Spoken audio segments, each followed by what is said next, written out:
तो उस संदर्भ में वो बैनर लगा था कि सारे ठग्स ऑफ इंडिया थे और कुछ ऐसे भी थे जो चाइना के एजेंडे को लेकर बैठे हुए थे। आरोप भी लगे हैं तो 2014 के पहले ही लगे हुए हैं। भाजपा का प्रभुत्व इतना बढ़ गया है कि वो रेल मंत्री जब रहते हैं लालू प्रसाद यादव तो उनको कहती है भाजपा कि तुम किसी को नौकरी दे रहे हो तो उसे जमीन लिखवा लो। तो लोग कहेंगे, लोगों का काम है कहना कि डर तो लगेगा ही नहीं है। वो लोग हैं जिन्होंने अपने आंदोलन में खालिस्तानी नेताओं के बैनर लगा रखे। वही 2014 के चुनाव में सोनिया जी ने, प्रधानमंत्री तब नहीं थे, उनको नीच कहा था। हम जो कुछ भी करते हैं उसका रिजल्ट अंततो गत्वा लिखती है तो जनता ही लिखती है। नमस्कार, आप देख रहे हैं देशवा न्यूज और मैं हूं आपके साथ कुमार कौशिक। अभी बीजेपी कार्यालय में है, पटना के बीजेपी कार्यालय में बीजेपी के बड़े जो चेहरे हैं उनके साथ हैं। आप देख सकते हैं ये सारे लोग यहाँ पर बैठे हुए हैं।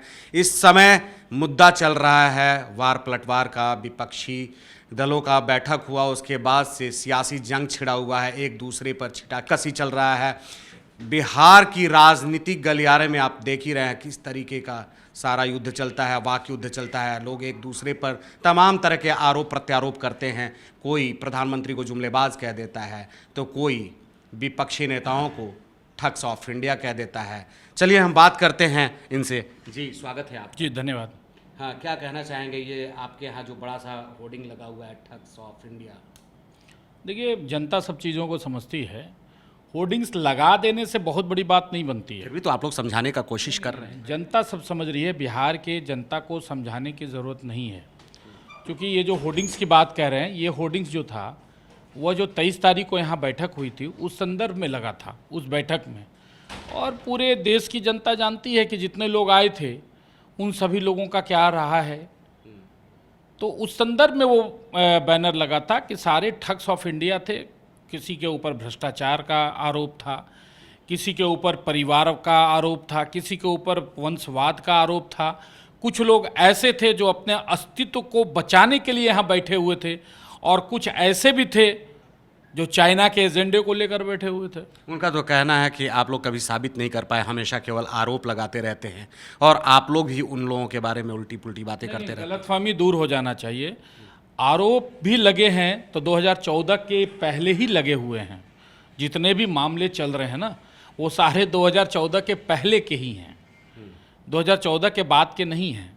चाहे वो चारा घोटाला। उनका आरोप है कि आप लोग जांच एजेंसियों के सहारे उन लोगों को दबाने का कोशिश करते हैं। नहीं, देखिए, अब सवाल ये है कि भाजपा का प्रभुत्व इतना ज़्यादा बढ़ गया है ना कि भाजपा जो है हेमंत सोरेन को कहती है कि आप खनन का जो मामला है उसका लाभ, उसका पेपर आप अपने नाम से डाल दो।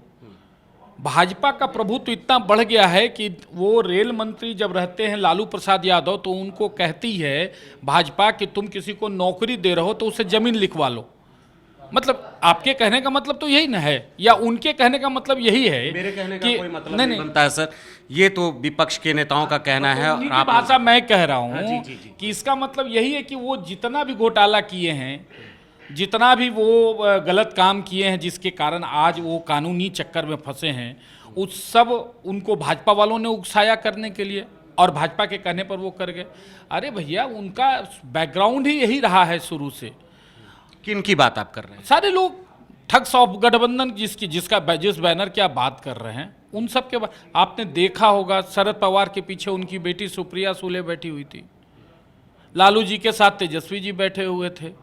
अब मुलायम सिंह का बेटा जो है, अखिलेश सिंह का बेटा, उतना बड़ा नहीं हुआ है, नहीं तो बेचारा वो भी आके बैठा होता। ये जितने सारे नेता आए हुए थे सबके ममता बनर्जी के पीछे अभिषेक बनर्जी बैठे हुए थे। तो ये देश को क्या देना चाहते हैं? 2014 के पहले पिछले 10 वर्षों में अटल जी की सरकार के बाद देश को कौन चला रहा था? जिसकी जितनी भागीदारी थी, जिसके जितने सांसद थे, संसद के अंदर मनमोहन सिंह पर दबाव उसका सबसे ज़्यादा होता था। हम लोगों ने देखा है। तो देश की जनता अब नहीं चाहेगी ना कि 2014 के पहले के हालात फिर से देश के अंदर हो।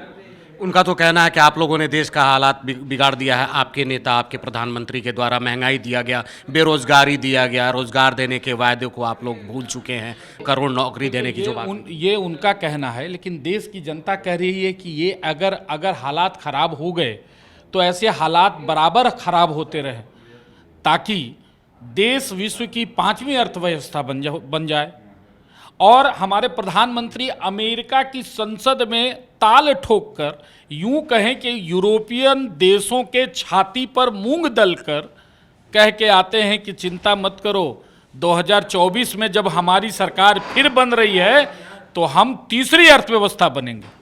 अच्छा, अभी जो ठग्स ऑफ इंडिया का जो आप लोगों ने होर्डिंग लगाया, कह रहे हैं लोग कि आप लोग डर गए, लोग इलीगल नोटिस देने के बाद उसको फाड़ बाड़ दिया है।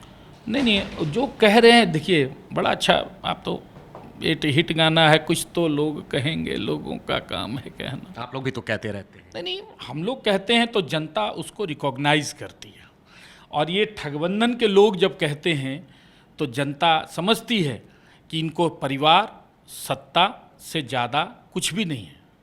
ये बहुत बड़ा फ़र्क है दोनों में, और देश का सम्मान, बिहार का सम्मान बढ़ा है तो 2014 के बाद बढ़ा है। हम तो सत्ता में 2005 से थे नीतीश जी के साथ, तब हर घर को बिजली गई थी क्या?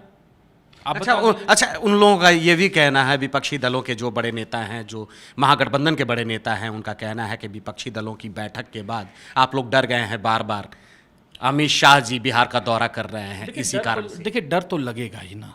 क्यों डर लग रहा है? एक मूर्तिकार जब मूर्ति को बहुत अच्छे तरीके से बनाता है ना, और बारिश की हल्की बूंदें भी आती है ना, तो उसको डर लगता है कि हमारी यह जो मूर्ति है उसकी जो खूबसूरती है वह बिगड़ ना जाए। बड़े मेहनत से 9 वर्षों में नरेंद्र मोदी जी ने इस देश को सींचा है। सिर्फ राम मंदिर नहीं, सिर्फ धारा 370 नहीं, उस सीमा पर काम करने वाले एक एक सैनिकों से लेकर खेतों में काम करने वाले किसानों तक को सजाने का काम किया है। अब खेतों में आपको डीजल इंजन नहीं मिलेंगे। पहले हर किसान को 1 बीघे धान उपजाने में 2000 रुपये का डीजल लग जाता था, हर किसान को, चाहे वो राजद को वोट देता हो चाहे भाजपा को देता हो। आज जरा जाइए आप घूमिए, कितने मेड़ों पर डीजल इंजन रखे हुए हैं। यह फायदा विपक्षी पार्टियों को नहीं दिख रहा, लेकिन उन किसानों को दिख रहा है जिनका 2000 रुपया प्रत्येक फसल के उपज में बच जा रहा है। किसान भी तो आपकी सरकार पर किसान भी तो आरोप लगा रहे हैं कि किसानों का दमन आप लोगों ने, किसान आंदोलन का आप लोगों ने दमन किया। किसान नहीं है, वो लोग हैं जिन्होंने अपने आंदोलन में खालिस्तानी नेताओं के बैनर लगा रखे थे, वो किसान नहीं है। अच्छा, ये बयानबाजियों के बारे में हम बात करते हैं। वाजपेयी जी जो ज़मीन तैयार किए हुए थे भाजपा का, वो कभी भी किसी के बारे में गलत बयानी नहीं करते थे। तो अब कहा जा रहा है, राजनीतिक गलियारे में राजनीतिक विद्वानों के द्वारा कहा जा रहा है कि उनके सिद्धांतों को भूल चुके हैं आप लोग, और कुछ भी बोलते हैं, व्यक्तिगत टिप्पणी करते हैं। जैसे तमाम राजनीतिक नेता, एक पार्टी की बात नहीं कर रहा, केवल भाजपा की बात नहीं कर रहा, आज जिस तरीके से व्यक्तिगत टिप्पणियाँ की जा रही हैं वैसा पहले नहीं होता था। वाजपेयी जी नहीं करते थे। वो सत्तासीन अपनी जो अपने सामने जो नेत्री थी इंदिरा जी, उनको भी सम्मान देते थे, वो भी उनको सम्मान देती थी। अब ऐसा नहीं रहा। उनके सिद्धांतों को आपके बड़े नेता जो हैं वो भूल चुके हैं। नहीं, पता नहीं, कुछ बातें तो जो कभी नहीं सुनी गई है वो भी मैं सुन रहा हूँ। लेकिन देखिए, इस विषय पे मैं यही कह रहा हूँ कि जो नहीं सुनी गई है वो नहीं। आप जो बयान की बात के करते हैं, वही 2014 के चुनाव में सोनिया जी ने, प्रधानमंत्री तब नहीं थे, उनको नीच कहा था। सोनिया जी ने नरेंद्र मोदी जी को चाय बेचने वाला कहा था, और पता नहीं किस किस अपमानित शब्दों का प्रयोग किया था। जी बिल्कुल बिल्कुल। तो देखिए, मेरे कहने का मतलब यह है, वैसे हम लोग बड़े इसको हल्के से दोनों तरफ से होता है। नहीं, हम लोग इसको बड़े हल्के शब्द से लेते हैं। देखिए, एक महिला जो होती है ना, वो अपना श्रृंगार जब करती है तो लिपस्टिक लगाती है, काजल लगाती है, महिलाओं का श्रृंगार होता है। अरे भैया, राजनीति का श्रृंगार ही तो यही है, कांट छांट, टिप्पणियाँ, व्यक्तिगत टिप्पणियाँ नहीं, प्रत्यारोप, ये भी राजनीति की खूबसूरती है। हाँ, व्यक्तिगत कुछ चीज़ें नहीं होनी चाहिए, लेकिन देखिए, हम जो कुछ भी करते हैं उसका रिजल्ट अंततोगत्वा लिखती है तो जनता ही लिखती है। तो जनता तो देख रही है, जनता देख रही है। तो चलिए, बहुत बहुत धन्यवाद, आपने जवाब दिया हमारे सवालों का। आप हमारे से जुड़े, देशवा न्यूज़ के लिए, देशवा के दर्शकों के लिए आपने बात की। मनीष पांडे जी हमारे साथ बने हुए थे, जिनसे हमारी बात हुई ठग्स ऑफ इंडिया वाले होर्डिंग को लेकर के, तमाम बयानबाजियों को लेकर के, तमाम सवालात जो हुए उसका जवाब इन्होंने दिया। धन्यवाद इनको। तो अब तक के लिए बस यही तक, फिर मिलते हैं। आपके दर्शकों को भी जो आपको देख रहे हैं और इस कार्यक्रम को देख रहे हैं।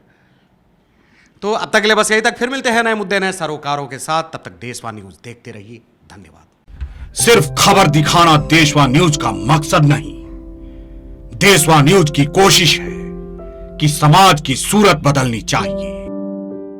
देशवा न्यूज पर वीडियो देखने के लिए लाइक करें, सब्सक्राइब करें, साथ ही बेल आइकन दबाना न भूलें।